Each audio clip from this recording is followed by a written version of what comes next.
വിവേചനത്തിൻ്റെ വരം. അത് നമ്മൾ പരിശുദ്ധാത്മാവ് തന്നെ നമുക്ക് തരണം. ഇതിപ്പോൾ ഈ പറയുന്നതൊക്കെ ശരിയാണെന്നുള്ളത് ഇനി നമുക്ക് സംശയമുണ്ടെങ്കിൽ നമുക്ക് അധികാരികളുണ്ട്, സഭയുമായിട്ടൊന്ന് ബന്ധപ്പെടുക. ഇപ്പോൾ കാരണം ഇതുമായിട്ട് ബന്ധപ്പെട്ട് ഞാൻ നേരത്തെ പറഞ്ഞല്ലോ, ആത്മീയ പിതാക്കന്മാരുണ്ടാകും. അപ്പോൾ ഇങ്ങനെയൊക്കെ കേൾക്കുന്നുണ്ട്, ഇത് ശരിയാണോ? വിവേചനത്തിൻ്റെ അധികാരമുള്ള വ്യക്തിയുണ്ട് അല്ലേ? എപ്പോഴും നമ്മൾ അധികാരത്തിന് വിധേയപ്പെടുന്നവർ. അപ്പോൾ ഈ അധികാരത്തിന് കീഴിലുള്ളവരുമായിട്ട് നമ്മളൊന്ന് ബന്ധപ്പെടണം. അങ്ങനെ സംശയങ്ങൾ നമുക്ക് വീണ്ടും വീണ്ടും ചില വ്യക്തികൾ എപ്പോഴും ഇതാ സന്ദേശം പറഞ്ഞുകൊണ്ടിരിക്കുന്നു, അവർ തന്നെ വ്യാഖ്യാനം കൊടുക്കുന്നു. ഇത് മനസ്സിലാകുന്നില്ല എങ്കിൽ ഉടനെ തന്നെ നമ്മൾ അധികാരികൾക്കുമായി ഒന്ന് ബന്ധപ്പെടുക. നമുക്ക് സംശയമുണ്ടെങ്കിൽ പിന്നെ ഒരിക്കലും നമ്മൾ ദൈവാരൂപിയോട് മറുതലിക്കരുത്. അതുപോലെ തന്നെ നമ്മളില്ലാത്ത കാര്യങ്ങൾ ഉണ്ടാക്കി പറഞ്ഞാൽ ഉള്ള കൃപയും കൂടെ നഷ്ടപ്പെട്ടു പോകും. എന്നാൽ പിന്നെ 4 പേർ അറിയട്ടെ എനിക്ക് വരമുണ്ടെന്ന്. അതിനുവേണ്ടി ചില വ്യക്തിയുടെ സന്ദേശം പറയുന്നത് കേൾക്കുമ്പോൾ തന്നെ നമുക്കറിയാം, നമുക്കത് കേൾക്കുമ്പോൾ ശരിക്കും പറഞ്ഞാൽ ആത്മാവിൻ്റെ പ്രവർത്തനമാണെങ്കിൽ ആ ഗ്രൂപ്പിൽ നമ്മൾ ആത്മാവിൽ നിറഞ്ഞിരിക്കുകയാണെങ്കിൽ നമുക്ക് തന്നെ അത് മനസ്സിലാക്കാൻ പറ്റും. അതുകൊണ്ടാണ് ഒറ്റയടിക്ക് പറയുന്ന സന്ദേശങ്ങൾക്കനുസരിച്ച് നമ്മൾ ഒരു തീരുമാനം എടുക്കരുതേ എന്ന് പറയുന്നത്. കാരണം ദൈവാരൂപിയുടെയാണോ അത് അടുത്തൊരു വരമാണ്, വിവേചനത്തിൻ്റെ വരം. ദൈവാരൂപിയാണോ മനുഷ്യാരൂപിയാണോ ദുഷ്ടാരൂപിയാണോ പ്രവർത്തിക്കുന്നത് വളരെ വ്യക്തമായിട്ട് നമ്മൾ വിവേചിച്ചറിയണം. എന്തോ ആ വരത്തിന് വേണ്ടി പ്രാർത്ഥിക്കണം. അതൊരു വരമാണ്, വിവേചനത്തിൻ്റെ വരം കിട്ടണം. സഭയിൽ അങ്ങനെ വരങ്ങളുള്ള വ്യക്തികളുണ്ട്. ചില വ്യക്തികളുടെ കാണുമ്പോൾ അറിയാം, ആ വ്യക്തിയുടെ പെരുമാറ്റം കാണുമ്പോഴുള്ള സംസാരം കാണുമ്പോൾ സന്ദേശം പറയുന്നത് കേൾക്കുമ്പോൾ നമുക്ക് തിരിച്ചറിയും ഇത് വെറുതെ മാനുഷികമായിട്ടുണ്ടാക്കി പറയുന്നത്. ഇപ്പോൾ ഒരാളെ കണ്ടു, അച്ഛൻ പറഞ്ഞുകൊണ്ടിരുന്നൊരു കാര്യം ഞാൻ ഓർക്കും. അച്ഛൻ പറയാറുണ്ടായിരുന്നു ഞങ്ങളോടൊക്കെ തുടക്ക നാളുകളിലൊക്കെ. അപ്പോൾ ഒരാൾ പ്രാർത്ഥിക്കാൻ വരുമ്പോൾ നമുക്ക് ഊഹിച്ച് പറയാം, ഇപ്പോൾ കുട്ടനാടൻ പ്രദേശത്ത് നിന്ന് വരുന്നവർ വെള്ളവും ബോട്ടുമായിട്ടൊക്കെ ബന്ധപ്പെട്ട്. അപ്പോൾ സ്വാഭാവികമായിട്ട് നമുക്ക് ചോദിക്കാം, ബോട്ടിൽ കയറി പേടിച്ചിട്ടുണ്ടോ? അല്ലെങ്കിൽ ബോട്ടിൽ നിന്ന് വീണതിൻ്റെ ഒരു ഭയം ഉള്ളിൽ കിടപ്പുണ്ടല്ലോ? വെറുതെ ഉണ്ടാക്കി പറയാം. ശരിയാണെന്നുണ്ടോ? ഇല്ല. അപ്പോൾ ഒരു യുവാവ് തെങ്ങുകയറ്റക്കാരനെന്ന് പറഞ്ഞു. അപ്പോൾ അയാൾക്ക് വേണ്ടി പ്രാർത്ഥിച്ചിട്ട് പറയാം, ആ തെങ്ങയിൽ നിന്ന് കയറി എന്തെങ്കിലും വീണിട്ടുണ്ടോ? നമുക്ക് ഊഹിച്ച് ചോദിക്കാം. അത് വെറും മാനുഷികമായിട്ടുള്ള ചോദ്യങ്ങൾ. അത് ദൈവാരൂപിയുടെ പ്രവർത്തനം, അത് വെറുതെ മനുഷ്യാരൂപി പ്രവർത്തിക്കുന്നതാണ്. അപ്പോൾ അങ്ങനെയുള്ളത് ചിലപ്പോൾ വരും. കഴിഞ്ഞ ദിവസം ഇരിഞ്ഞാലക്കുടക്കാരുണ്ടോ? പഴയ പിതാവ് 2-3 വർഷം മുൻപ് അവിടെ ഇരിഞ്ഞാലക്കുട സോണിലുള്ള കൗൺസിലേഴ്സ് ആൻഡ് ബ്രിഡ്ജസാണെന്ന് എൻ്റെ ഓർമ്മ. അവരെ വിളിച്ച് 2-3 ദിവസം ഇതുപോലെ ഒരു കൗൺസിലിംഗ് നടത്തേണ്ട രീതികളും കൗൺസിലേഴ്സിനെയായിരുന്നു, ആ രൂപത്തിലുള്ള കൗൺസിലേഴ്സിനെ വിളിച്ച് 2 ദിവസം വരങ്ങളെക്കുറിച്ച് ക്ലാസ് അതിനിടയിൽ ഇങ്ങനെ പ്രാക്ടീസൊക്കെ കൊടുക്കാറുണ്ട്. അങ്ങനെ പിതാവ് വന്നു, ഇതിനു മുമ്പിലത്തെ പിതാവ്. അപ്പോൾ പിതാവ് വന്നപ്പോൾ പറഞ്ഞ കാര്യമാണ്, മക്കളെ നിങ്ങൾ വരങ്ങൾ കിട്ടിയില്ലെങ്കിൽ അതിൻ്റെ മനസ്സിൽ ഇടയ്ക്കിടയ്ക്ക് നിഴലിച്ച് വരും വരങ്ങളെക്കുറിച്ച് പറയുമ്പോൾ. പിതാവ് പറഞ്ഞത് ഇങ്ങനെയാണ്, ഇല്ലെങ്കിൽ നിങ്ങൾ മൗനം പാലിച്ചാൽ മതി, ഉണ്ടാക്കി പറയരുത്. ഒരാൾ പ്രാർത്ഥിക്കാൻ ചെന്നെന്നാണ് പറഞ്ഞത്. ഇതുപോലെ ഒരു കൗൺസിലിങ്ങിനടുത്ത് പ്രാർത്ഥിക്കാൻ ചെന്നു. പിതാവ് പറഞ്ഞൊരു വാക്കാണേ, ഇതെൻ്റേതല്ല, പിതാവ് അവിടെ പരസ്യമായിട്ട് പറഞ്ഞൊരു കാര്യമായതുകൊണ്ട് പറയാം. പിതാവ് പറഞ്ഞു, ഇങ്ങനെ ഒരാൾ പ്രാർത്ഥിക്കാൻ വേണ്ടി ചെന്നു. അപ്പോൾ ഉടനെ ചോദിച്ചു, കണ്ണടച്ചിട്ട് ചോദിച്ചു, മോഷണം നടത്തിയിട്ടുണ്ടോ? അപ്പം വേണ്ടിയില്ല, ഇല്ല, മോഷണ പ്രവണതയൊന്നും ഇല്ല. വീണ്ടും ചോദിച്ചു, താക്കോലാളാണ് മോഷണം നടത്തി. അപ്പോൾ ഈ വന്നിരുന്ന ഒരു അച്ഛനാണെന്നാണ് പറഞ്ഞത്. അപ്പോൾ അച്ഛനാണെന്ന് ആദ്യം പറഞ്ഞിട്ടില്ലായിരുന്നു. അപ്പോൾ ഇത് പറഞ്ഞ്, ഞാനൊരു വൈദികനാണ്, ഞാനിതുവരെ മോഷണമൊന്നും നടത്തിയിട്ടില്ല, കുത്തി തുറക്കാനൊന്നും പോയിട്ടില്ല. അപ്പോൾ ഉടനെ തന്നെ ഇയാൾ വ്യാഖ്യാനിച്ചു, ഓ അത് സക്രാരിയുടെ താക്കോലാണ്. അതിനെ ഉടനെ തന്നെ അത് സക്രാരിയുടെ താക്കോലാക്കി മാറ്റിയെന്ന് പിതാവ് പറയുകയാണ്. അപ്പോൾ കണ്ടത് എന്തായിരുന്നു? ഒരു താക്കോല് കണ്ടു, മോഷണം നടത്തിയിട്ടുണ്ടോ എന്ന് ചോദിച്ചു. ഉടനെ അതല്ല എന്ന് പറഞ്ഞു, വൈദികനാന്ന് പറഞ്ഞപ്പോൾ എന്നാൽ പിന്നെ അത് സക്രാരിയുടെ താക്കോല, സാക്രാരി, പിന്നെ സക്രാരിയുടെ താക്കോല് തുറക്കാതിരിക്കാൻ എന്താണ് വൈദികന് പറ്റില്ല. അപ്പോൾ ഉടനെ തന്നെ ആ രീതിയിൽ വ്യാഖ്യാനിച്ചെന്ന് അച്ഛൻ പറയായിരുന്നു. വേറൊരു വ്യക്തി ഇതുപോലെ തന്നെ അച്ഛൻ ചെന്നപ്പോൾ അടുത്ത് ചോദ്യം ഇതായിരുന്നു പറഞ്ഞേ, മദ്യം കഴിക്കുമോ? ഇതുവരെയും കഴിച്ചിട്ടില്ല. മദ്യക്കുപ്പി ഊറ്റി ആർക്കെങ്കിലും കൊടുത്തിട്ടുണ്ടോ? ഇല്ല. അപ്പോൾ കുറേ സംസാരിച്ചെല്ലാം കഴിഞ്ഞപ്പോഴാണ് ഇദ്ദേഹത്തിന് മനസ്സിലായത്, ഒരു വൈദികനാണ് എൻ്റെ മുൻപിലിരിക്കുന്നത്. ഉടനെ പറഞ്ഞത്, അത് കുർബാനയ്ക്ക് വീഞ്ഞ് ഉപയോഗിക്കുന്നില്ലേ, ആ വീഞ്ഞാണെന്ന്. ഉടനെ അതിനെ വ്യാഖ്യാനിച്ച് വരുന്ന രീതിയിൽ പിതാവ് പറയുന്ന ഒരു കാര്യം ഇതായിരുന്നു, മക്കളെ നിങ്ങൾ എന്തെങ്കിലും കണ്ടിട്ട് എന്തെങ്കിലും ഉടനെ വ്യാഖ്യാനിച്ച് കൊടുക്കരുത്. അപ്പോൾ ഉടനെ തന്നെ അത് മനുഷ്യരൂപി കടന്നുകൂടിയതാണ്, മാനുഷികമായിട്ടുള്ള അതിനുള്ള വർത്തനം. ഒരു വൈദികനായതുകൊണ്ട് വീഞ്ഞുകുപ്പി, ഒരു വൈദികനായതുകൊണ്ട് തന്നെ സക്രാരിയുടെ താക്കോല്. പിതാവ് പറയാം, ഇങ്ങനെ നമ്മൾ വെറുതെ മാനുഷികമായിട്ട് എന്തെങ്കിലും പറയരുത്. ദൈവാരൂപിയുടെ പ്രവർത്തനം തിരിച്ചറിഞ്ഞിട്ടേ മക്കളെ നിങ്ങൾ ഇറങ്ങാവുള്ളൂ എന്ന് പിതാവ് പറഞ്ഞ വാക്കുകൾ ഓർക്കുക. അതുകൊണ്ട് പ്രിയപ്പെട്ടവരെ, എന്തെങ്കിലുമൊക്കെ ദർശനം കണ്ടു, എന്തെങ്കിലുമൊക്കെ അടയാളങ്ങൾ കണ്ടു എന്ന് പറഞ്ഞ് നമ്മൾ മാനുഷികമായിട്ട് ഉപയോഗിക്കരുത്. അതുകൊണ്ട് ഈ ഇൻ്റർപ്രിട്ടേഷൻ കിട്ടാൻ വേണ്ടി പ്രാർത്ഥിക്കണം, ഭാഷാവരം കിട്ടാൻ വേണ്ടിയും പ്രാർത്ഥിക്കണം. നമുക്കൊന്ന് എഴുന്നേറ്റ് നിന്നാലോ?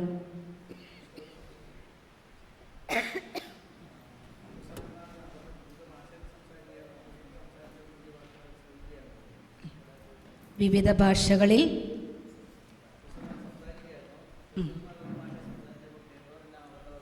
അവരുടേതായ ഭാഷയിൽ അവിടെയും പരിശുദ്ധാത്മാവ് പ്രവർത്തിച്ചു എന്നുള്ളതാണ്.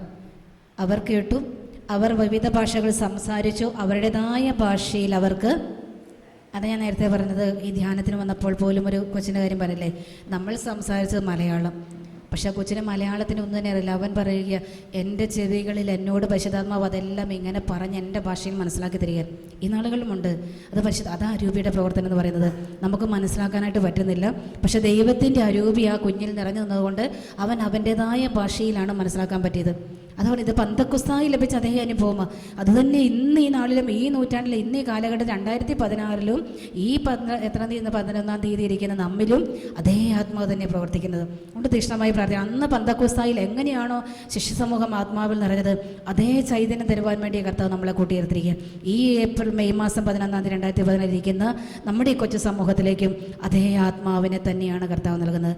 ഇന്നലെയും ഇന്നും എന്നും ഒരുവൻ തന്നെയായ ദൈവം അതേ ആത്മാവിനെ വർഷിക്കാൻ ആഗ്രഹിക്കുന്നു, കർത്താവിൻ്റെ ആത്മാവ്. അതുകൊണ്ട് പ്രിയപ്പെട്ടവരെ തീക്ഷ്ണതയോടെ പ്രാർത്ഥിക്കണം. ഇനി ഭാഷാവരം കിട്ടുന്നവർ പ്രത്യേകിച്ച് തിരിച്ചറിയുക, ഇനി ഭാഷാവരം കിട്ടിയവർക്ക് തന്നെ പുതിയ ഭാഷകൾ സംസാരിക്കാൻ കൃപ കിട്ടും. ഒന്ന് തന്നെ ആയിരിക്കില്ല. ഇന്നിപ്പോൾ ലഭിച്ചിരിക്കുന്ന ഒരു ഭാഷാവരം എനിക്കുണ്ട്. ഞാൻ ആ ഭാഷാവരത്തെ ശ്രദ്ധിച്ച് പ്രാർത്ഥിക്കുമ്പോൾ മറ്റൊരു സ്വരമായിട്ട് മറ്റൊരു ഭാഷയായിട്ട് കിട്ടാം. അത് വ്യത്യസ്തമായ രീതിയിൽ കിട്ടും കേട്ടോ. 5, 6, 7 തരത്തിലൊക്കെ ഭാഷാവരത്തെ പ്രാർത്ഥിക്കുന്ന വ്യക്തികളെ കണ്ടിട്ടുണ്ട്. അത് പരിശുദ്ധാത്മാവ് തരുന്നതാണ്. അതിൽ നമ്മൾ സംശയിക്കേണ്ട. ഇനി അതാണോ ശരി, ഗ്രേഡ് കൂടിയത് ഏതാ, ഗ്രേഡ് കുറഞ്ഞ ഏതാ, അതൊന്നും നമ്മൾ നോക്കേണ്ട. ഇത് പരിശുദ്ധാത്മാവിൻ്റെ പ്രവർത്തനമാണ്. എങ്ങനെ ഞാൻ വിട്ടുകൊടുക്കുന്നു, എത്രമാത്രം ഞാൻ സമർപ്പണം നടത്തുന്നുണ്ടോ, അരൂപിക്ക് എൻ്റെ ജീവിതം ഞാൻ സമർപ്പിക്കുന്നുണ്ടോ, അതനുസരിച്ച് പരിശുദ്ധാത്മാവ് ഇത് തന്നുകൊണ്ടിരിക്കും. വേണോ വേണ്ടയോ? വേണം. എന്ന് കണ്ണടയ്ക്കാമോ? ഇതുവരെയും ഭാഷാവരത്തിൽ പ്രാർത്ഥിക്കാൻ കൃപ കിട്ടിയിട്ടില്ല, എന്നാൽ കിട്ടണമെന്ന് ശക്തമായ ആഗ്രഹമുള്ള അങ്ങനെയുള്ളവർ മാത്രം വലതുകരം ഉയർത്താമോ? ഭാഷാവരം എനിക്കിനി വേണം, ഭാഷാവരത്തിൽ പ്രാർത്ഥിക്കാൻ ആഗ്രഹമുണ്ട്, പക്ഷെ ഇന്നുവരെയും കിട്ടിയിട്ടില്ല, എനിക്കൊരാഗ്രഹം ലഭിക്കണമെന്ന് ആഗ്രഹിക്കുന്നവർ കരങ്ങൾ താഴ്ത്താം, കണ്ണു തുറക്കാം. ഒരു കാര്യം ചെയ്യുമോ, നിങ്ങൾ കിട്ടാൻ ആഗ്രഹിക്കുന്നവർ ദയവ് ചെയ്ത് മുൻപിലൊന്നുമില്ല, ഈ പരിശുദ്ധ അമ്മയുടെ ഈ സൈഡിലായിട്ട് ആഗ്രഹമുള്ളവർ, ബാക്കിയുള്ളവർ ആ സൈഡിലേക്ക് അല്പം ഒന്ന് ഒതുങ്ങി കൊടുക്കാമോ? അതുപോലെ ബാക്കിയുള്ള സഹോദരിമാരാണെങ്കിൽ ഇവിടെ ഈ സൈഡിലും കൂടെ നമ്മൾ അല്പസമയം ഇവർക്ക് വേണ്ടി ഒന്ന് പ്രാർത്ഥിക്കാൻ വേണ്ടി, മറ്റൊന്നിനു വേണ്ടിയും അല്ല, പേടിക്കേണ്ട. ഈ ഭാഷാവരം കിട്ടാൻ വേണ്ടി തീഷ്ണതയോടെ പ്രാർത്ഥിക്കുക. പ്രിയപ്പെട്ടവരെ മുൻപിലേക്ക് കടന്നു വരാം. നിങ്ങൾക്ക് മുട്ടുകുത്താൻ പറ്റുന്നവരാണെങ്കിൽ മുട്ടുകുത്താം. തീഷ്ണതയോടെ നമ്മൾ പ്രാർത്ഥിക്കണം. ഈ ഭാഷാവരത്തെ പ്രാർത്ഥിക്കുക. ഇതുവരെയും പറ്റിയിട്ടില്ല, കൃപ കിട്ടുന്ന ആഗ്രഹമുണ്ട്, പക്ഷെ എനിക്ക് സാധിക്കുന്നില്ല. ഒന്ന് തിരിച്ചറിയണം, നമ്മുടെ ബുദ്ധി, യുക്തി, ഇന്ദ്രിയങ്ങൾ എല്ലാം ദൈവാരൂപിക്ക് സമർപ്പിക്കും. ആഗ്രഹിക്കുക. മുട്ടുകുത്താൻ പറ്റുന്നവർ മാത്രം മുട്ടുകുത്താൻ, ബാക്കിയുള്ളവർ നിന്നാൽ മതി. ബാക്കിയുള്ള സഹോദരങ്ങൾ പുറകെ നിൽക്കുന്നവരെ തീഷ്ണതയോടെ പ്രാർത്ഥിക്കണം. ഈ നമ്മോടൊപ്പം ധ്യാനിക്കുന്നവർ മറ്റു വരങ്ങൾ കിട്ടാനുള്ള വാതിലെന്ന് പറയുന്ന ഭാഷാവരമാണ്. എൻ്റെ ആത്മീയ ജീവിത വളർച്ചയ്ക്ക് എന്നെ സഹായിക്കും. പ്രിയപ്പെട്ടവരെ, ഈ വരങ്ങൾ ഭാഷാവരം കിട്ടിയാൽ എന്തെന്നില്ലാത്ത ഒരു ആനന്ദത്തിലേക്ക് ഞാൻ കടന്നു വരും. എൻ്റെ നാവിനെ നിയന്ത്രിക്കാൻ കൃപ കിട്ടും, പ്രാർത്ഥനയിൽ വളർച്ചയുണ്ടാവും. അതുകൊണ്ട് ദൈവമേ, ഈ ആത്മാവിൻ്റെ വരം ഭാഷാവരം എനിക്ക് തരണം. മാലാഖമാരുടെ ഭാഷയും മനുഷ്യന് മനസ്സിലാക്കാൻ പറ്റില്ല, പക്ഷേ എൻ്റെ ആത്മാവിനോട് ചേർന്ന് ദൈവത്തിൻ്റെ ആത്മാവ് മനസ്സിലാക്കിക്കൊള്ളും. മാലാഖമാരുടെ ഭാഷയല്ലേ? മാലാഖമാരുടെ ഭാഷയാണെങ്കിൽ എൻ്റെ അതിരത്തി ഒന്ന് വിട്ടുകൊടുക്കാം. മുട്ടുകുത്തി നിൽക്കുന്ന വ്യക്തികൾ കരങ്ങളൊന്ന് യാചന തുറന്ന് പിടിച്ചോ. നിങ്ങൾക്ക് ഇഷ്ടപ്പെട്ടൊരു ഫ്രീ ആയിട്ട് നിൽക്കാം. കരങ്ങൾ കൂപ്പിയോ കരങ്ങൾ തുറന്ന് പിടിച്ചോ. നിങ്ങൾക്ക് ഇഷ്ടപ്പെട്ടൊരു സ്വാതന്ത്ര്യത്തോടെ, മക്കൾക്കടുത്ത സ്വാതന്ത്ര്യത്തോടെ നിൽക്കണം. എന്നിട്ട് നിങ്ങൾ ബുദ്ധി ഒന്ന് സമർപ്പിച്ച് അതിരത്തെ വിട്ടുകൊടുക്കണം. സ്വരമൊക്കെ പരിശുദ്ധാത്മാവിന് വിട്ടുകൊടുത്തേക്ക്. ബുദ്ധിയിൽ നമ്മൾ ചിന്തിക്കുകയേ വേണ്ട. നമ്മളിനിയും ഒരു നിർദ്ദേശം തരുന്നതുവരെയും ഈശോയെ സ്തുതി എന്നാണെങ്കിൽ ഈശോയെ സ്തുതി, ഈശോയെ സ്തുതി എന്ന് മാത്രം നമ്മൾ പ്രാർത്ഥിക്കുന്നു. നന്ദി എന്നാണെങ്കിൽ നന്ദി, പ്രൈസ് ദി ലോർഡ് എന്നാണെങ്കിൽ അത്, ഹല്ലേലൂയ എന്നാണെങ്കിൽ അത്, അതേ സ്വരത്തിൽ തന്നെ നമ്മൾ പ്രാർത്ഥിച്ചുകൊണ്ടിരിക്കും. അങ്ങനെ പ്രാർത്ഥിക്കുമ്പോൾ മറ്റേതെങ്കിലും സ്വരമായിട്ട് വരുന്നുണ്ടോ, വിട്ടുകൊടുത്തേക്ക്. ബലം പിടിക്കുകയോ വേണ്ട. ഇന്ന സ്വരത്തിൽ ഞാൻ പ്രാർത്ഥിക്കൂ എന്നൊരു ചിന്ത വേണ്ട. പൂർണ്ണമായിട്ടും ആത്മാവിന് വിട്ടുകൊടുത്തേക്ക്. കാറ്റതിന് ഇഷ്ടമുള്ളിടത്തേക്ക് വീശുന്നു. എവിടുന്ന് വരുന്നു, എവിടേക്ക് പോകുന്നു അറിയില്ല. അതുപോലെ ആത്മാവിൻ്റെ പ്രവർത്തനം പരിശുദ്ധാത്മാവിടെ പ്രവർത്തിക്കും. നിങ്ങൾക്ക് വേണ്ടി ഇതാ ഞങ്ങളെല്ലാവരും ടീം അംഗങ്ങളും അതുപോലെ ഈ പുറകിൽ നിൽക്കുന്ന സഹോദരങ്ങൾ നിങ്ങൾക്ക് വേണ്ടി തീഷ്ണതയോടെ പ്രാർത്ഥിക്കുകയാണ്. എല്ലാവരും ഈ സമയം പുറകിൽ നിൽക്കുന്ന 2 കരങ്ങളും ഉയർത്തിയെന്ന് കമഴ്ത്തി പിടിച്ച് നമ്മുടെ മുൻപിൽ എളിമയോടെ വിനയത്തോടെ നിൽക്കുന്ന ഭാഷാവരം കിട്ടുവാൻ തീഷ്ണതയോടെ പ്രാർത്ഥിക്കുന്ന ഈ സഹോദരങ്ങൾ, എളിമപ്പെട്ട് പ്രാർത്ഥിക്കുന്ന ഈ മക്കളിലേക്ക് ദൈവമേ അവിടുത്തെ അരൂപിയെ വർഷിക്കണമേ എന്ന് പ്രാർത്ഥിച്ചുകൊണ്ട് ഇനി മുട്ടുകുത്തി നിൽക്കുന്നവരെ സ്വതന്ത്രമായിട്ടൊന്ന് സ്തുതിക്കട്ടെ. Hallelujah, hallelujah, hallelujah, hallelujah, hallelujah, hallelujah, hallelujah, hallelujah, hallelujah. സ്വരം വിട്ടുകൊടുത്ത് സ്തുതിച്ചേ. മറ്റൊരു സ്വരമായിട്ട് വരുന്നുണ്ട്, പോകട്ടെ. അതരം വിട്ടുകൊടുക്കുക, സ്വരം വിട്ടുകൊടുക്കട്ടെ, തുറന്നു കൊടുക്കുക. ആത്മാവിൻ്റെ അഭിഷേകത്തിന് വേണ്ടി വിട്ടുകൊടുത്തുകൊണ്ട് ഹല്ലേലൂയ ഹല്ലേലൂയ ഹല്ലേലൂയ. ഓ ദൈവമേ നന്ദി നന്ദി നന്ദി നന്ദി നന്ദി. ഹല്ലേലൂയ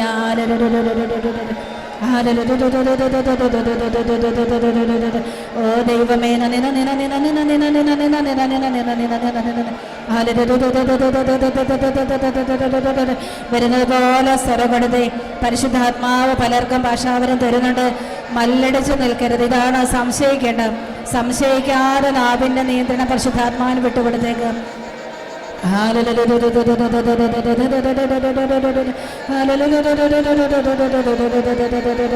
ആത്മാവേ പരിശുദ്ധാത്മാവേ വന്നു നിറയണമേ.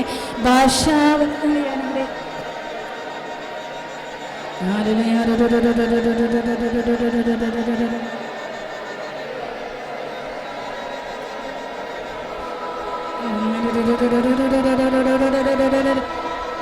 ഹല്ലേലൂയ ഹല്ലേലൂയ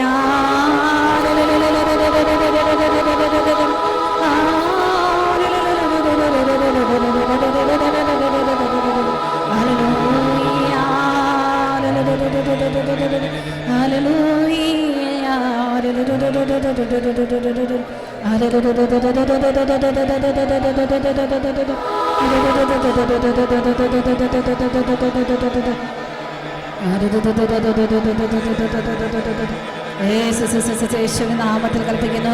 ഏതെങ്കിലും തരത്തിലുള്ള ബ്ലോക്കുകളെയും മക്കളെ വേട്ടയാടുന്നുണ്ടെങ്കിൽ എല്ലാം ഇപ്പോൾ തന്നെ വരുന്ന വിട്ടുമാറട്ടെ എന്ന് പ്രാർത്ഥിക്കുന്ന കർത്താവേ, അതിരം തുറന്ന് സ്തുതിക്കാൻ പറ്റാത്ത തരത്തിൽ ഏതെങ്കിലും തരത്തിലുള്ള അസ്വസ്ഥതകളുടെ എല്ലാം വിട്ടുമാറട്ടെ എന്ന് പ്രാർത്ഥിക്കുന്നു. സ്വാധീനങ്ങൾ അകന്നു പോകട്ടെ. ഈശോ ഈശോ ഈശോ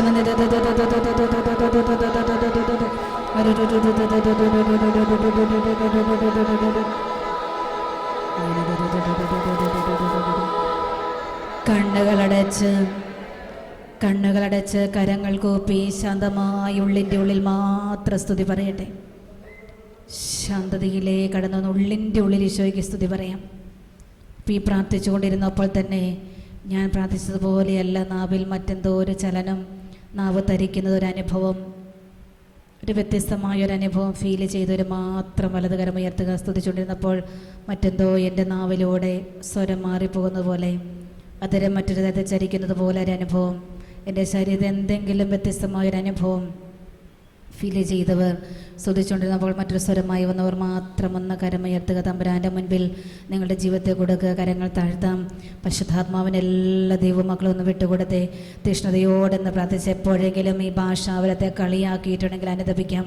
ഈ വരം വേണ്ട എന്ന് എപ്പോഴെങ്കിലും ചിന്തിച്ചിട്ടുണ്ടെങ്കിൽ ഒന്ന് അനുദപിച്ച് പ്രാർത്ഥിക്കണേ. എപ്പോഴെങ്കിലും മറ്റുള്ളവരെ സ്തുതിക്കുന്ന കാണുമ്പോൾ എന്താ ഇങ്ങനെയൊക്കെ ഏതെങ്കിലും ഒരു നെഗറ്റീവ് ചിന്ത ഈ വരത്തെക്കുറിച്ച് ചിന്തിച്ച് കടന്നു വന്നിട്ടുണ്ടെങ്കിൽ മാപ്പ് ചോദിച്ച് പ്രാർത്ഥിക്കാം. ദൈവാത്മാവിൻ്റെ പ്രവർത്തനമാണ്, അരൂപിയുടെ പ്രവർത്തനമാണ്, ആത്മാവിൻ്റെ പ്രവർത്തനമാണ്. ആ ഒരു ചിന്തയോടെ ജീവിതം വിട്ടുകൊടുക്കാൻ പറ്റിയില്ലെങ്കിൽ ഇപ്പോൾ തന്നെ വിട്ടുകൊടുക്കട്ടെ. ആത്മാവിത ഒരിക്കൽ കൂടി ഞാൻ സമർപ്പിക്കുന്നു. എന്നെ ഏറ്റെടുക്കണമേ.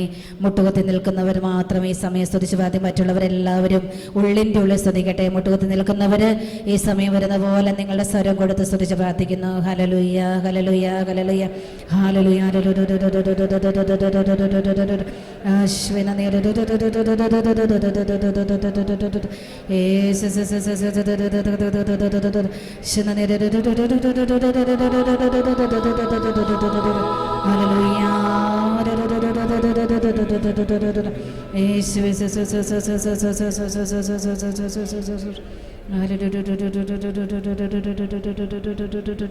പരിശുദ്ധാത്മാവിൻ്റെ പ്രവർത്തനം ഉണ്ടാകുന്ന ഈശോ പള്ളി ശിരസിൽ ഇങ്ങനെ കരങ്ങൾ വെച്ച് തൊട്ടഭിഷേകം ചെയ്ത് കടന്നു പോകുന്നു. ഈശോയുടെ കരങ്ങൾ ഇതാ ചിലരുടെയൊക്കെ ശിരസിൽ വെച്ച് അഭിഷേകം ചെയ്യുന്നു. സ്തുതിച്ച് പ്രാർത്ഥിക്കട്ടെ. ഹല്ലേലൂയ ഹല്ലേലൂയ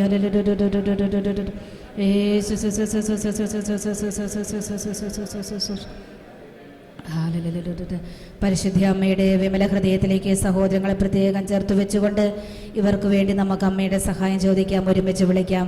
നന്മ നിറഞ്ഞ മറിയമേ സ്വസ്തി.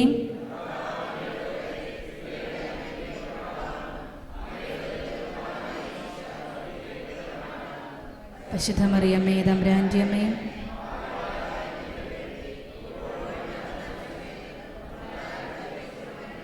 Price the Lord. എഴുന്നേറ്റ് നിൽക്കാം. ഇരിക്കാൻ വരട്ടെ. എഴുന്നേറ്റ് നിൽക്കാം. ഈ സമയം ബ്രദറിനുണ്ടായ ഒരു അനുഭവം ഒരു കൊച്ചു വാക്കിൽ എന്താണ് അനുഭവപ്പെട്ടതെന്ന് മാത്രം ഒറ്റ വാക്കിലൊന്ന് പറയും.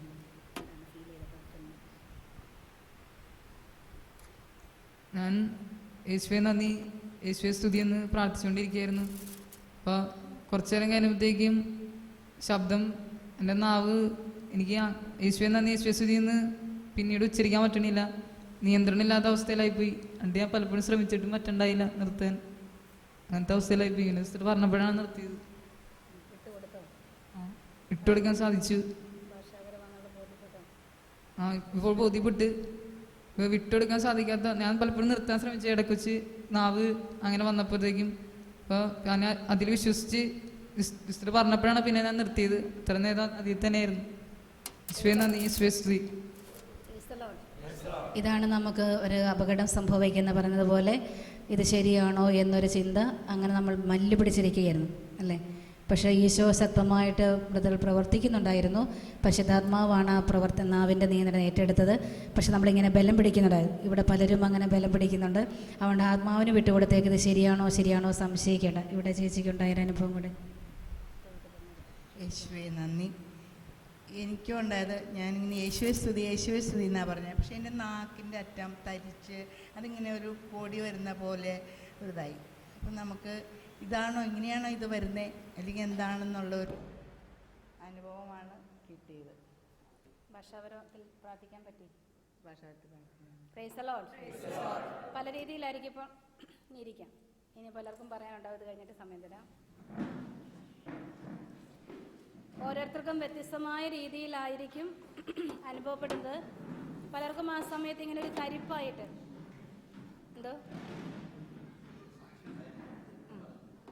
ചിലപ്പോൾ തരിപ്പായിട്ടായിരിക്കാം അനുഭവപ്പെടുന്നത്. ചിലർക്കത് പല രീതിയിലായിരിക്കും ആത്മാവിൻ്റെ പ്രവർത്തനം വരിക. അപ്പോൾ നമ്മൾ സംശയിക്കുകയേ വേണ്ട.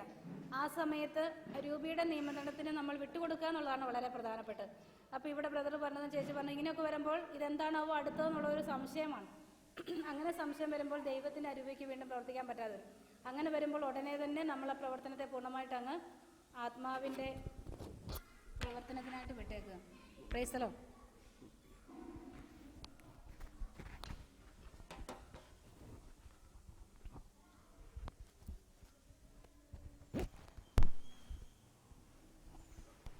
അപ്പോൾ ആത്മാവിൻ്റെ പ്രവർത്തനത്തിനായിട്ട് നമ്മൾ വിട്ടുകൊടുത്താൽ മാത്രം മതി. അങ്ങനെ വിട്ടുകൊടുക്കുമ്പോൾ പരിശുദ്ധാരൂപി ഏറ്റെടുക്കും. പിന്നെ എന്തായിരുന്നു അവിടെ സംശയം ഉണ്ടെന്ന് പറഞ്ഞേ?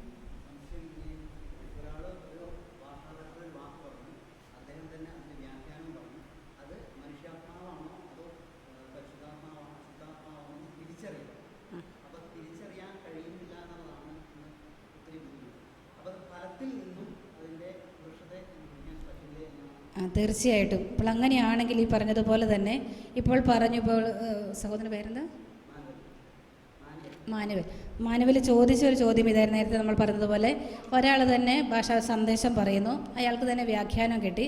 ഇത് തിരിച്ചറിയാനായിട്ടൊന്നും പറ്റുന്നില്ല. ദൈവാരൂപിയാണോ ദുഷ്ടാരൂപിയാണോ? പറഞ്ഞത് തന്നെ ഉത്തരവും അവിടെ തന്നെ മാനുവൽ തന്നെ പറഞ്ഞു. പിന്നെ അത് വ്യക്തമാകണമെങ്കിൽ പറഞ്ഞ കർത്താവിൻ്റെ വചനവും നമ്മൾ ആദ്യം പറഞ്ഞ വാക്കും നമ്മുടെ ഫലത്തിലൂടെ തന്നെ വിഷത്തെ തിരിച്ചറിയും.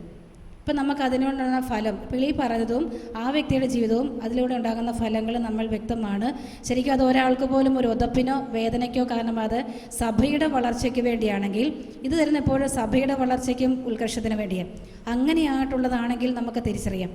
അതൊരിക്കലും ഒരു വ്യക്തിയുടെ നെഗറ്റീവായിട്ടോ അല്ലെങ്കിൽ സഭയുടെ ഏതെങ്കിലും തരത്തിലൊരു കോട്ടത്തിനോ ആണെങ്കിലും ഒരിക്കലും അത് വരില്ല. പക്ഷേ അത് മറ്റൊരു വ്യക്തിക്ക് വളർച്ചയ്ക്ക് കാരണമായോ സംശയിക്കേണ്ട. അപ്പോൾ ഈ വരങ്ങളെല്ലാം തരുന്നത് അതിനു വേണ്ടിയാണല്ലോ.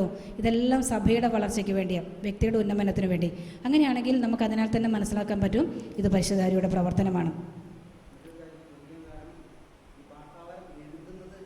തീർച്ചയായിട്ടും അത് പറയാൻ വിട്ടുപോയതാ. ഭാഷാവരത്തിൽ എഴുതാനായിട്ടുള്ള കൃപയുണ്ട്. ആ എഴുതുന്നത് വ്യാഖ്യാനിക്കാനുള്ള കൃപയുള്ളവരുമുണ്ട്. അതും ഭാഷാവരത്തിലാണ്. അതും ദൈവത്തിന് അരൂപി. വേറെ ഒന്നുമില്ല. ഞാൻ കണ്ടിട്ടുണ്ട്, എൻ്റെ കൂടെ ഉണ്ടായിരുന്ന സിസ്റ്റർ ഉണ്ടായിരുന്നു. ഈ സിസ്റ്റർ വെറുതെ നമ്മൾ പ്രാർത്ഥിച്ചുകൊണ്ടിരിക്കുമ്പോൾ സിസ്റ്റർ പേപ്പറുമായിട്ട് പോകുന്ന കാണാം. അപ്പോൾ ഈ പേഴ്സണൽ പ്രയറിന് പോയിരിക്കുമ്പോൾ സിസ്റ്റർ ഇങ്ങനെ എഴുതിക്കൊണ്ടിരിക്കും. പ്രാർത്ഥനയ്ക്ക് ഇവിടെ ഇരിക്കുന്നു, പക്ഷേ പേന എടുക്കുന്നു, എഴുതിക്കൊണ്ടിരിക്കും. അപ്പോൾ ഇതെന്താണെന്ന് അറിയില്ല. അപ്പോൾ അവിടെ ഒരാൾ ചേച്ചിയുണ്ട്, അതിൻ്റെ വ്യാഖ്യാനം കിട്ടുന്ന ഒരു ചേച്ചി, നമ്മുടെ കുളത്തുവയിൽ സെൻറ്റ് അന്നാസി ടീമിൽ ഒരു തങ്കമ്മ ചേച്ചിയുണ്ട്. തങ്കമ്മ ചേച്ചി ഇതിൻ്റെ വ്യാഖ്യാനം, ഇത് വ്യാഖ്യാനിക്കാൻ വരം പരിശുദ്ധാത്മാവ് കൊടുത്തിരിക്കുന്ന ഒരു വ്യക്തിയാണ്. അപ്പോൾ അങ്ങനെയുള്ള കാര്യങ്ങൾ നമ്മൾ ചെയ്യുന്നത് ഇത്രയായിരുന്നു. ഇപ്പോൾ എഴുതി കഴിയുമ്പോൾ തന്നെ സാധാരണഗതിയിൽ ചേച്ചിയുടെ അടുത്ത് അല്ലെങ്കിൽ ആരാണോ അങ്ങനെയുള്ള വ്യക്തികളുടെ നമുക്കറിയാമെങ്കിൽ അവരുടെ കൊടുത്താൽ അവർക്ക് അത് പരിശുദ്ധാത്മാവ് വ്യക്തമാക്കി കൊടുക്കും അതിൻ്റെ വ്യാഖ്യാനം. അതൊരു വരമായിട്ട് കിട്ടണം. വെറുതെ നമ്മൾ എന്തെങ്കിലും എഴുതുകയോ, നമ്മൾ എഴുതുന്ന കണ്ടിട്ടുണ്ടെങ്കിൽ നമ്മൾ ഷോർട്ട് ഹാൻഡ് പഠിച്ചിട്ടുള്ളോ അല്ലെങ്കിൽ നമ്മൾ കണ്ടിട്ടുണ്ടാവുമല്ലോ, ഷോർട്ട് ഹാൻഡ് എഴുതുന്ന പോലെയായിരിക്കും.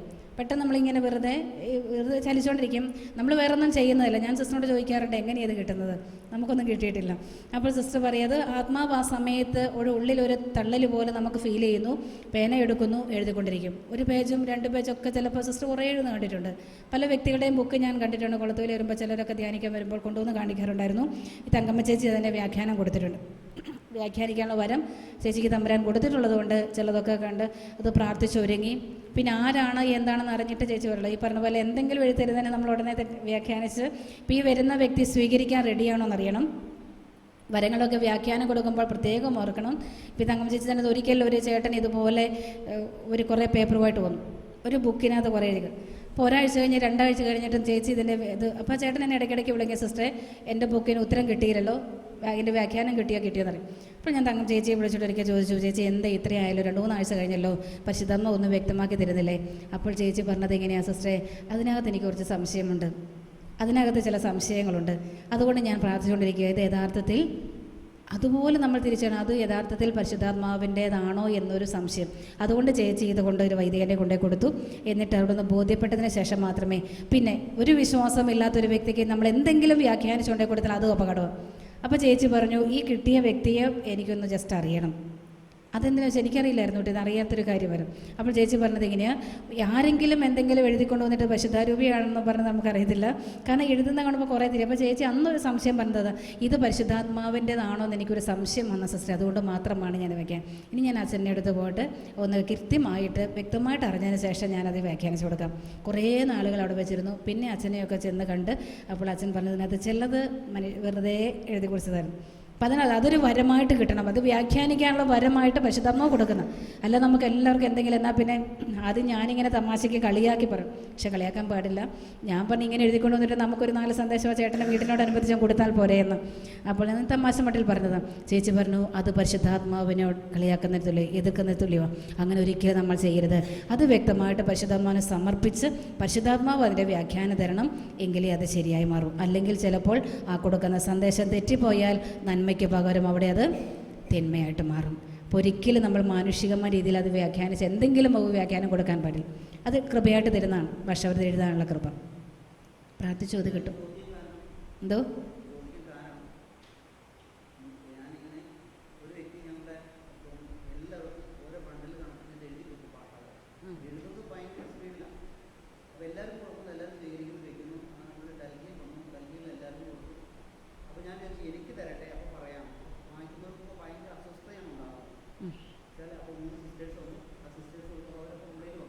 എന്നിട്ട് എഴുതിയിട്ട് എന്തെങ്കിലും നന്മയുണ്ടോ അതിലൂടെ?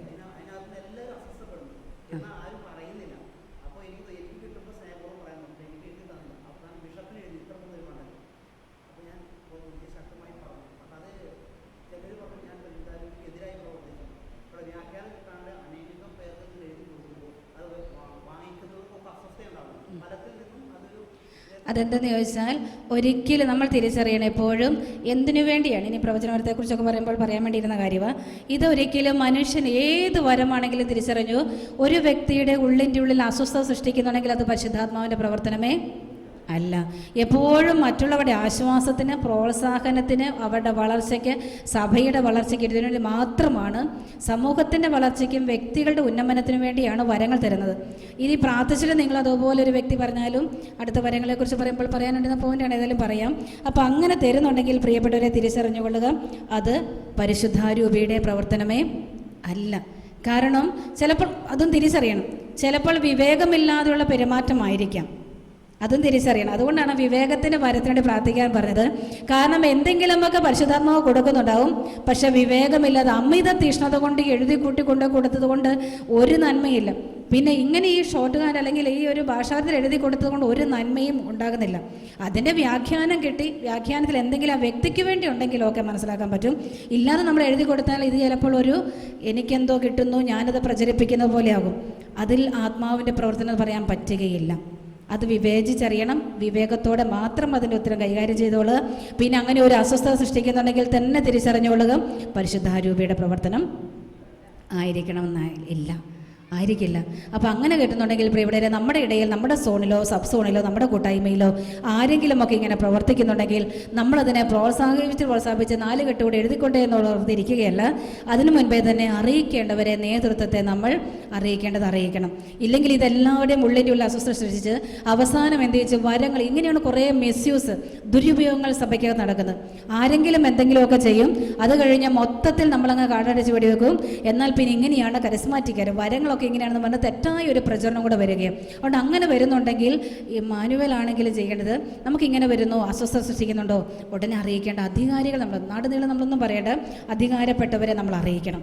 അധികാരപ്പെട്ടവരെ അറിയിക്കണം. ഞാൻ ഓർക്കുന്ന 2 വർഷമായിട്ടുള്ളൂ കൊളത്തുവൽ NRCയിൽ ഞാൻ ശുശ്രൂഷ ചെയ്യുന്ന സമയം ഒരു ഫോണ്, ഇനി നിങ്ങൾ ആരെങ്കിലും ആണെങ്കിൽ ക്ഷമ ചോദിക്കുന്നു, സോറി ഞാൻ പറയുന്നതിൽ, ആരാന്ന് എനിക്കറിയില്ല ആളെ, അത് ഞാൻ പറയാം.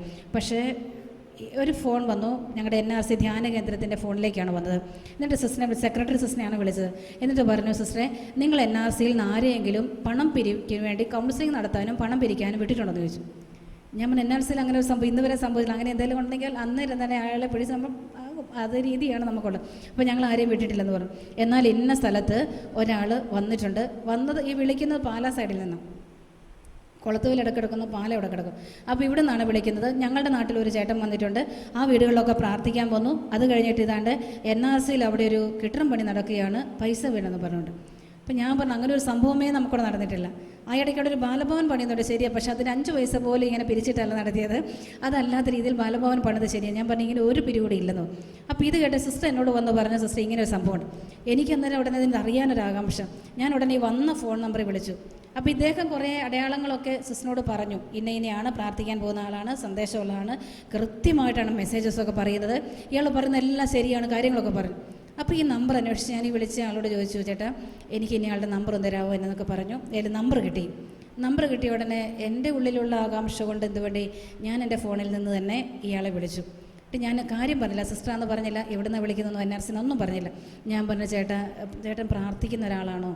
അതെ, പ്രാർത്ഥിക്കാനൊക്കെ പോകുന്നുണ്ട്. എനിക്കൊരു പ്രത്യേക നിയോഗം ഉണ്ടായിരുന്നു, എനിക്ക് വേണ്ടി ഒന്ന് പ്രാർത്ഥിക്കാം. എൻ്റെ കുടുംബത്തിൽ ചില പ്രശ്നം, ഞാൻ വെറുതെ സത്യം പറഞ്ഞൊരുന്നോണ്ട് പറഞ്ഞതാണ്. ഞാൻ പറഞ്ഞു, എൻ്റെ കുടുംബത്തിൽ ചില പ്രശ്നങ്ങളുണ്ട്, എനിക്ക് വേണ്ടി ഒന്ന് ചേട്ടൻ പ്രാർത്ഥിക്കാമോ, കാര്യങ്ങളൊക്കെ ചോദിച്ചു. പക്ഷേ അയാളുടെ സംസാരത്തിന് ട്യൂൺ കൊണ്ടായിരിക്കാം കുറേ കഴിഞ്ഞപ്പോൾ അദ്ദേഹം ചോദിച്ചു, ആരാ വിളിക്കുന്നത്? ഞാൻ പറഞ്ഞു, ഒത്തിരി നോണ പറഞ്ഞ് നമുക്ക് നിൽക്കാൻ പറ്റില്ല. ഞാൻ പറഞ്ഞു, താമരശ്ശേരിയിൽ നിന്നാണ്. അപ്പോൾ ഉടനെ ഇതൊരു സിസ്റ്ററല്ലേ വിളിക്കുന്നത് ചോദിച്ചു. അപ്പോൾ ഞാൻ അതുമല്ലാന്ന് പറഞ്ഞാൽ ഞാൻ അതെ, താമരശ്ശേരി ആണെങ്കിൽ അയാൾ ഇങ്ങോട്ട് പറയുന്നുണ്ട്, അത് ആരാധന മണ്ഡലം. ഞാൻ ആരാധന മണ്ഡലമല്ല, പക്ഷേ താമരശ്ശേരിയിലുള്ള സിസ്റ്ററാണെന്ന് മാത്രം പറഞ്ഞു. എന്നിട്ട് എല്ലാം പറഞ്ഞിട്ട് ഞാൻ പറഞ്ഞു, ചേട്ടൻ ഇങ്ങനെ എവിടെയെങ്കിലുമൊക്കെ പ്രാർത്ഥിക്കാൻ പോകുന്നുണ്ടോ, കാര്യങ്ങളൊക്കെ ചോദിച്ചപ്പോൾ അയാളുടെ സ്വരം പറഞ്ഞ പോലെ ഒരു മാറ്റം വന്നു. ഞാൻ ചോദിച്ചേട്ടാ, അങ്ങനെയാണെങ്കിൽ NRCയുടെ പേരും പറഞ്ഞ് ആദ്യത്തെ പ്രാവശ്യം ഇത്രയും പറഞ്ഞ് ഫോൺ വെച്ചു. അയാൾ പറഞ്ഞു, എനിക്ക് അങ്ങനെ ഒന്നും ഇല്ലെന്നൊക്കെ പറഞ്ഞു. പക്ഷേ പിന്നെ അയാളിങ്ങനെ എന്നെ 10 മിനിറ്റ് ഇടപെട്ട് വിളിക്കാൻ തുടങ്ങി. അപ്പോൾ ഇത്രയും കേട്ടപ്പോൾ ഞാൻ അതിനിടയിൽ തന്നെ ഇദ്ദേഹത്തിൻ്റെ വീടും അഡ്രസ്സും കിട്ടിയത് കൊണ്ട് കാസർഗോഡുകാർ, തലശ്ശേരിക്കാർ, ഇനി പരിധി നടക്കേണ്ടത് ആരാണെന്നുള്ള കാര്യം ഇദ്ദേഹം പറഞ്ഞു. കാസർഗോഡ് എനിക്ക് അത്രയും പിടികിട്ടി, അന്വേഷിച്ച് പോകണ്ട കേട്ടോ, കാസർഗോഡ് സൈഡിൽ നിന്നാണെന്നുള്ള പിടികിട്ടി. അപ്പോൾ കാസർഗോഡ് സോണാന്ന് കേട്ടതുകൊണ്ട് ഞാൻ പെട്ടെന്ന് തന്നെ അവിടെയുള്ള കുറച്ച് അറിയാവുന്ന ചേട്ടായിമാരെയും ലീഡേഴ്സിനെ കുറിച്ച് ചോദിച്ചു, ഇങ്ങനെ ഒരാളെ അറിയാമോ? അദ്ദേഹം പറഞ്ഞു, ശരിയാ. അപ്പോൾ ഞാൻ അവസാനം അച്ഛനെ വിളിച്ചു. ഇതിനിടയിലെല്ലാം 10 മിനിറ്റ് ഇടപെട്ട് ഈ ചേട്ടനെ വിളിക്കുന്നുണ്ട്, സിസ്റ്റർ ഇത് ആരോടും പറയരുത്, ആരോടും പറയരുത്, ഇനി ഞാൻ പോകില്ല എന്ന് പറഞ്ഞു. അപ്പോൾ ഞാൻ ചെന്തിനു വേണ്ടി NRCയുടെ പേരും പറഞ്ഞു പോയത്. അപ്പോൾ അദ്ദേഹം പറഞ്ഞു, സിസ്റ്ററെ എനിക്ക് കുറച്ച് പൈസയുടെ ആവശ്യമാണ്. അദ്ദേഹം പറഞ്ഞത് ഇതാ, അവിടെ ഒരു ബാലഭവനുണ്ട്. ശരിയാ, ബാലഭവൻ നമുക്കുണ്ട്, പക്ഷേ 5 പൈസ പിരിച്ചിട്ടല്ല ബാലഭവൻ നടത്തുന്നത്. അപ്പോൾ അദ്ദേഹം പറഞ്ഞു, എന്തെങ്കിലും നിങ്ങൾക്ക് തരാനുണ്ടെങ്കിൽ തന്നേക്കാൻ. അപ്പോൾ ഞാൻ ചേട്ടനോട് ചോദിച്ചു, ചേട്ടൻ എങ്ങനെയാണ് ഈ പാലായം, മൂവാറ്റുപുഴ അവിടെയൊക്കെയാണ് പോയി ഞാൻ നടത്തിയിരുന്നത്, ഈ ശുശ്രൂഷ നടത്തുന്നത്? അദ്ദേഹം പറഞ്ഞത് ഇങ്ങനെ, ഞാൻ ഇങ്ങനെ ബസ്സിലിരുന്ന് യാത്ര ചെയ്തു പോകും, അപ്പോൾ എൻ്റെ കയ്യിൽ കൊന്തയുണ്ട്. ഞാൻ പ്രാർത്ഥിച്ചുകൊണ്ടിരുന്നപ്പോൾ എൻ്റെ അടുത്തിരുന്ന ഒരു ചേട്ടനോട് ചോദിച്ചു, ചേട്ടൻ പ്രാർത്ഥിക്കുന്ന ഒരാളോട് ചോദിച്ചു. എന്തോ ഒരു മണ്ഡലത്തിലൊക്കെ പറയുന്ന കേൾക്കണം, പ്രാർത്ഥിക്കുന്ന ആളാണോ ചോദിച്ചു. ഞാൻ പറഞ്ഞാൽ പ്രാർത്ഥിക്കാറുണ്ട്, വീടുകളിലൊക്കെ ഒന്ന് പ്രാർത്ഥിക്കും ചോദിച്ചു. ആ പ്രാർത്ഥിക്കും. എന്നാൽ പിന്നെ എൻ്റെ വീട്ടിൽ വരാമോ എന്ന് ചോദിച്ചത്. ഓർക്കണം, ഈ കാസർഗോഡ് കിടക്കുന്ന ഏട്ടൻ പാലായിലൊരു വീട്ടിൽ പോയി പ്രാർത്ഥിച്ച് ബസ്സിലിരുന്ന് പ്രാർത്ഥിച്ചിട്ട് കണ്ടാന്നാണ് പറഞ്ഞത്. എന്തെങ്കിലും ആട്ടെ, ഞാനത് വിമർശിക്കുന്നില്ല, പക്ഷെ പറഞ്ഞു വന്നത് അവസാന കൈക്ക് ഞാൻ ചേട്ടനോട് പറഞ്ഞു, ചേട്ടാ ഇത് ആവർത്തിച്ചാൽ ഞാൻ നിങ്ങളുടെ ആനിമേറ്ററസിനെ വിളിക്കും. ആനിമേറ്ററസിനെ കിട്ടും. ചേട്ടൻ്റെ സോൺ എനിക്ക് ഇവിടെ കിട്ടി. ആനിമേറ്ററെ വിളിക്കും. പിന്നെ പ്രശ്നം ഇല്ലെങ്കിൽ ഞാൻ രൂപതാധ്യക്ഷനെ അറിയും കേട്ടോ. ഇനി മേലാലിത്. അപ്പോൾ ചേട്ടൻ എന്നെ വിളിച്ചിട്ട് പറഞ്ഞു, സിസ്റ്റർ ഇനി ആരോടും പറയരുത്, ഞാനിത് പാലിച്ചോളാം, ഞാൻ അനുസരിച്ച് നിന്നോളാം. പിന്നെ രാത്രിയിലായി അദ്ദേഹം ഒരു 11-12 മണി വരെ വിളിക്കാൻ തുടങ്ങി. ഞാൻ പറഞ്ഞു, ഇനി ദയവ് ചെയ്ത് എന്നെ വിളിക്കരുത്, എൻ്റെ നമ്പർ അയാൾക്ക് കിട്ടിപ്പോയി. ഞാൻ പറഞ്ഞു, ഞാൻ പറയാൻ പോകുന്നില്ല, ഇത് എന്തെങ്കിലും ആവർത്തിച്ചാൽ ഞാനിത് പറയും. ഇത് പറയാൻ കാരണം എന്ന് വെച്ചാൽ ഇല്ലെങ്കിൽ പിന്നീടാണ് തിരിച്ചറിഞ്ഞത്. പിന്നെ ധ്യാനിക്കാൻ വന്ന പലരും പറഞ്ഞൊരു കാര്യം ഇതാ. ആ സൈഡിൽ നിന്ന് കുളത്തൂൽ NRCയിൽ വന്നവരൊക്കെ പറഞ്ഞു, സിസ്റ്ററെ നിങ്ങളുടെ ഇവിടെ എങ്ങാണ്ട് കെട്ടിടം പണിയെന്ന് കേട്ടിട്ട് ഞങ്ങൾ വന്നതാണ്. എന്താണെന്നറിയാമോ, ഈ മനുഷ്യനോടെയൊക്കെ കൗൺസിലിംഗ് നടത്തിയിട്ട് പറഞ്ഞു, NRCയിൽ അവിടെ ഒരു കെട്ടിടം പണിയുന്നുണ്ട്, എന്തെങ്കിലുമൊക്കെ സഹായം ചെയ്യണം, നിങ്ങൾക്ക് തരാനുള്ളത് എൻ്റെ കയ്യിൽ തന്നേരം ഞാൻ കൊണ്ടേ കൊടുത്തോളാം. അപ്പോൾ അന്ന് കൊടുക്കാൻ പറ്റിയത് പാവം മനുഷ്യർ ഇത് അന്വേഷിച്ചവർക്ക് അവിടെ ധ്യാനം കൂടാൻ വന്നു. അന്നേരമാണ് ഈ ചരിത്രം മുഴുവൻ അറിയുന്നത്. നമ്മൾ തുടക്കത്തിലേ നമ്മളിങ്ങനെ അറിയുന്ന നുള്ളിക്കളഞ്ഞില്ല എങ്കിൽ ഇതിങ്ങനെ പോകും. പക്ഷെ നല്ല വരങ്ങളുള്ള വ്യക്തിയാണ്, നല്ല വരങ്ങളൊക്കെ ഉണ്ട്, അത് ഞാൻ പറയുന്നതെല്ലാം വളരെ ക്ലിയറാണ്. അതുകൊണ്ട് നമ്മൾ പറഞ്ഞ വിവേകം അവിടെ ഇവിടെയൊക്കെ നമ്മൾ ഉപയോഗിക്കണം വേണ്ട സ്ഥലത്ത്. ഇനി എന്തെങ്കിലും ഒരു പാളിച്ച കണ്ടുവെങ്കിൽ അറിയിക്കേണ്ടവരെ അറിയിച്ച് നമ്മൾ നിർത്തിയില്ല എങ്കിൽ നമുക്കും കൂടെ അതിൻ്റെ ഉത്തരവാദിത്തമുണ്ട്. പിന്നെ അതിൻ്റെ പേരിൽ ആരെങ്കിലും സഭയിൽ നിന്നോ ഈ ഒരു വിശ്വാസ ജീവിതം വ്യതിചലിച്ച് പോയിട്ടുണ്ടെങ്കിൽ ഉത്തരവാദിത്തം ഞാനും ഇമ്മാനുവലും പറയേണ്ടി വരും. അതുകൊണ്ട് നമുക്ക് അങ്ങനെ എന്തെങ്കിലുമൊക്കെ പാളിച്ച വന്നാൽ ഇതിപ്പോൾ ഒരാളുടെ മാത്രമല്ല, പലതും ഇങ്ങനെ കാണുന്നുണ്ട്. അതുകൊണ്ട് എപ്പോഴും അതുകൊണ്ടാണ് പറഞ്ഞാൽ നമ്മൾ അധികാരത്തിന് വിധേയപ്പെടണമെന്നും നമുക്ക് ലഭിക്കുന്ന എപ്പോഴും ഒരു ആത്മീയ പിതാവിന് നിർദ്ദേശം സ്വീകരിക്കണമെന്ന് പറഞ്ഞതുകൊണ്ട് അപ്പോൾ അങ്ങനെയുള്ള കാര്യങ്ങളിൽ നമ്മൾ അങ്ങേയറ്റം ശ്രദ്ധ ചെലുത്തണമേ. സംശയമില്ലല്ലോ. Praise the Lord. Hallelujah, hallelujah. ഇങ്ങനെ കുറേയേറെ നാടുകൾ ഇങ്ങനെ വരുന്നുണ്ട്. എന്താണെന്നറിയാമോ, ആരെങ്കിലും എന്തെങ്കിലുമൊക്കെ ചെയ്തു കൂട്ടും. അതുകൊണ്ട് മൊത്തം കാടടച്ചൊരു വെടിവെപ്പാണ്. ഇതെല്ലാം കരിസ്മാറ്റിക്കുകാർ. ഇന്നലെ ഞങ്ങളൊരു മീറ്റിങ്ങിന് പോയത്. അപ്പോൾ ഈ സെൻറ്റ് തോമസ് മോഡൽ എന്തോ പറഞ്ഞ വഴിക്ക് ഒരു സിസ്റ്റർ വന്നിട്ട് ഇത് കരിസ്മാറ്റിക്കുകാരാണ്. അപ്പോൾ ഞാൻ ചെയ്ത് ആരാ കരിസ്മാറ്റിക്ക്? നമ്മളൊക്കെ കരിസ്മാറ്റിക്ക്. പക്ഷെ എന്ത് വേണ്ട, ഇങ്ങനെ എന്തെങ്കിലുമൊക്കെ ചില അബദ്ധങ്ങൾ അവിടെ ഇവിടെയൊക്കെ കാണുമ്പോൾ ഉടനെ തന്നെ അതെല്ലാം കൂടെ കരിസ്മാറ്റിക്. നമ്മളെല്ലാവരും കരിസ്മാറ്റിക് അല്ല, പക്ഷെ ധർമ്മം ഉള്ളതുകൊണ്ട് നമ്മളെല്ലാവരും. പക്ഷേ ഇങ്ങനെ ചില പാളിച്ചകൾ. അതുകൊണ്ട് തുടക്കത്തിലേ തന്നെ നമ്മൾ എന്തെങ്കിലും സഭയ്ക്കെതിരായിട്ടോ പ്രത്യേകിച്ച് വരദാനങ്ങൾ ദുരുപയോഗിക്കപ്പെടുന്നുണ്ട് എന്ന് തിരിച്ചറിഞ്ഞാൽ ഉടനെ അറിയിക്കേണ്ടവരെ. അതുകൊണ്ട് നമുക്ക് KST ഒക്കെ എന്തിനു വേണ്ടിയാണ്? കേരളത്തിൽ അങ്ങനെ എന്തെങ്കിലുമൊക്കെ പാളിച്ച് നടക്കുന്നുണ്ടെന്ന് അറിഞ്ഞാൽ ഉടനെ നമ്മൾ അറിയിക്കേണ്ടത് നമ്മുടെ സോണിലുള്ളവരെ അവിടെ അറിയിക്കണം.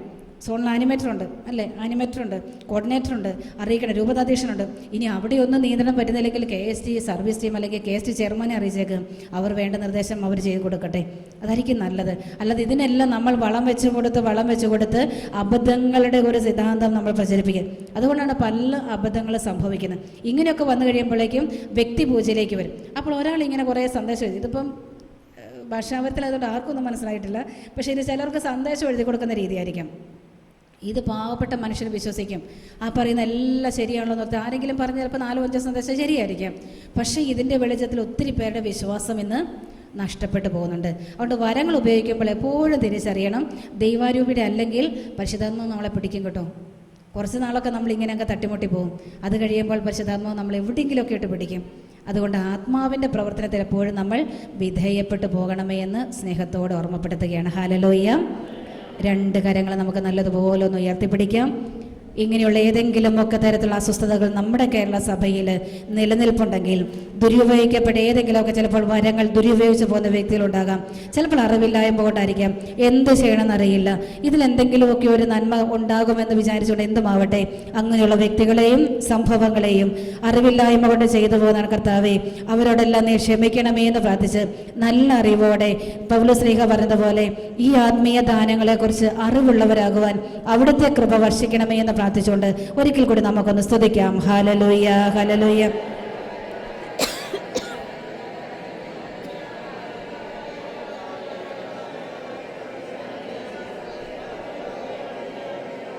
ഹല്ലേലൂയ. ദൈവമേ നന്ദി, ദൈവമേ നന്ദി.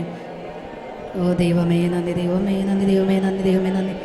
Hallelujah, hallelujah, hallelujah, hallelujah, hallelujah. ഈശോയേ നന്ദി, ദൈവമേ നന്ദി, നന്ദി, നന്ദി, നന്ദി, നന്ദി, നന്ദി, നന്ദി, നന്ദി, നന്ദി, നന്ദി. ഹല്ലേലൂയ. ദൈവമേ സ്തോത്രം, ദൈവമേ നന്ദി, ദൈവമേ നന്ദി. Praise the Lord, praise the Lord. 1-ാമത്തെ ഗണത്തിലെ 3-ാമത്തെ വരം ഏതെന്ന് പറഞ്ഞാൽ നമ്മൾ അവിടെ എത്തിയതേ ഉള്ളൂ. നമ്മുടെ സമയം പോയിക്കൊണ്ടിരിക്കുന്നു. 3-ാമത്തേത് ഏതാണെന്ന് പറഞ്ഞത്? എന്തോ പ്രവചനവരം അല്ല, 1-ാമത്തെ ഗണത്തിൽ പ്രവചനവരം. പ്രവചനവരത്തെക്കുറിച്ച് പെട്ടെന്ന് പറയാം. പ്രവചനവരം കിട്ടാൻ താല്പര്യമില്ലാത്തവരാരെങ്കിലും ഉണ്ടെന്ന് വെച്ചാൽ ആരും ഉണ്ടാകില്ല. എല്ലാവർക്കും കിട്ടാൻ അല്ലേ ആഗ്രഹമില്ലേ? ഉണ്ടോ എന്ന്. അത് കിട്ടിക്കഴിഞ്ഞാൽ പിന്നെ രക്ഷപ്പെട്ടു അല്ലെ. പ്രവചനപരം കിട്ടിക്കഴിഞ്ഞാൽ പിന്നെ എല്ലാം ആയി എന്നൊരു ചിന്ത. നമ്മുടെ ഭൂതം ഭാവി, നമ്മുടെ മുൻപിലൂടെ കടന്നു പോകുന്ന വ്യക്തികൾ, നമ്മുടെ അടുക്കൽ വന്നിരിക്കുന്നവർ, നമ്മുടെ ജീവിത പങ്കാളി, അവരോടൊക്കെ പറയാനൊക്കെ നല്ല ക്രെഡിറ്റ് ഉള്ളവരെ കാണാൻ ഒരു ഇച്ചിരി ഒരു എടുപ്പുള്ളൊരു വരമാണ്. കാരണം ഭാവിയൊക്കെ പ്രവചിക്കാൻ പറ്റുക, നമുക്കങ്ങനെ ഒരു ചെറിയ ധാരണയുണ്ട്. അതുകൊണ്ട് പ്രിയപ്പെട്ട ഒരു പ്രവചനപരത്തിന് നമ്മൾ ആഗ്രഹിക്കുന്നുണ്ട്. നമുക്കറിയാം പ്രവാചകൻ എന്ന് പറയുമ്പോൾ തന്നെ ആരാ? മുൻകൂട്ടി ദൈവത്തിനും മനുഷ്യനും ഇടയിൽ നിൽക്കുന്ന ഒരു ദൈവത്തിൻ്റെ സ്വരം കേട്ട് അത് ജനഹൃദയങ്ങൾ എത്തിക്കുകയാണ്. അതിലൊരു പ്രവാചകൻ എന്ന് പറയുമ്പോൾ, പ്രവാചകൻ പഴയ നിയമത്തിൽ പ്രവാചകന്മാരൊക്കെ എടുത്തു. ദൈവത്തിൻ്റെ സ്വരം കേൾക്കുന്നു, അത് ദൈവജനത്തിന് എത്തിച്ചു കൊടുക്കുന്നു. ഇന്ന് പ്രവചനപരം എന്ന് പറയുമ്പോൾ തിരിച്ചറിയണം, കേൾവിക്കാർക്ക് മനസ്സിലാകാവുന്ന ഭാഷയിൽ ദൈവത്തിൻ്റെ സന്ദേശം അറിയിക്കുവാൻ സാധിക്കുന്ന ഒരു വരമാണ്. തിരിച്ചറിയണേ, കേൾവിക്കാർക്ക് മനസ്സിലാകാവുന്ന ഭാഷയിൽ ദൈവത്തിൻ്റെ സന്ദേശം അറിയിക്കുവാൻ സാധിക്കുന്ന ഒരു വരം. ദൈവത്തിന് കേൾവിക്കാർക്ക് മനസ്സിലാകാവുന്ന ഭാഷയിൽ. ഇപ്പോൾ പ്രവാചകന്മാരൊക്കെ പറയുന്ന വാക്കുകൾ നമുക്കൊന്നും മനസ്സിലാക്കാൻ പറ്റിയെന്ന് വരില്ല. പക്ഷേ ഇന്ന് കേൾവിക്കാർക്ക് മനസ്സിലാകാവുന്ന ഭാഷയിൽ ദൈവജനത ആ സന്ദേശം എത്തിക്കുക, ഇത് ചിലപ്പോൾ സമൂഹത്തിനും അല്ലെങ്കിൽ ഒരു വ്യക്തിക്ക് കൊടുക്കുന്നതായിരിക്കാം. എന്ത് പറയാൻ ദൈവം ആഗ്രഹിക്കുന്നു അത് വെളിപ്പെടുത്തി കിട്ടും. നമ്മുടെ ഭൂതകാലമായിരിക്കാം, ഭാവികാലമായിരിക്കാം, വർത്തമാനകാലവും ഉണ്ടാകും.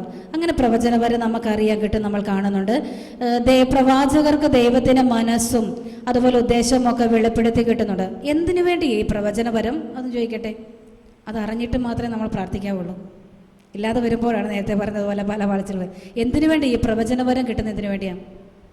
ഞാൻ വലിയ ആളാണ്, ദൈവത്തിന് മുമ്പിൽ നിൽക്കുന്ന, നേരിട്ട് മുഖത്തോട് മുഖം കാണുന്ന മോശം പറഞ്ഞ പോലെ, അങ്ങനെ അതിനു വേണ്ടിയാണോ? പിന്നെ സഭയുടെ കൊരിന്തോസ്യർ കഴിഞ്ഞ 1 ലേഖനം 14 അധ്യായം 3 വാക്യം എടുക്കുമോ? കൊരിന്തോസ് 14:3. 1 കൊരിന്തോസ് 14:3.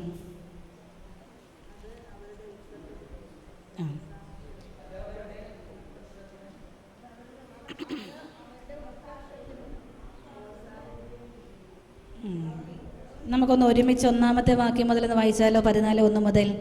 സ്നേഹമായിരിക്കട്ടെ നിങ്ങളുടെ ലക്ഷ്യം. അതേസമയം ആത്മീയ ദാനങ്ങൾക്കായി, പ്രത്യേകിച്ച് പ്രവചനവരത്തിനായി തീക്ഷ്ണതയോടെ ആഗ്രഹിക്കുവിൻ. ഭാഷാവരമുള്ളവൻ മനുഷ്യരോടല്ല ദൈവത്തോടാണ് സംസാരിക്കുന്നത്. അവൻ പറയുന്നത്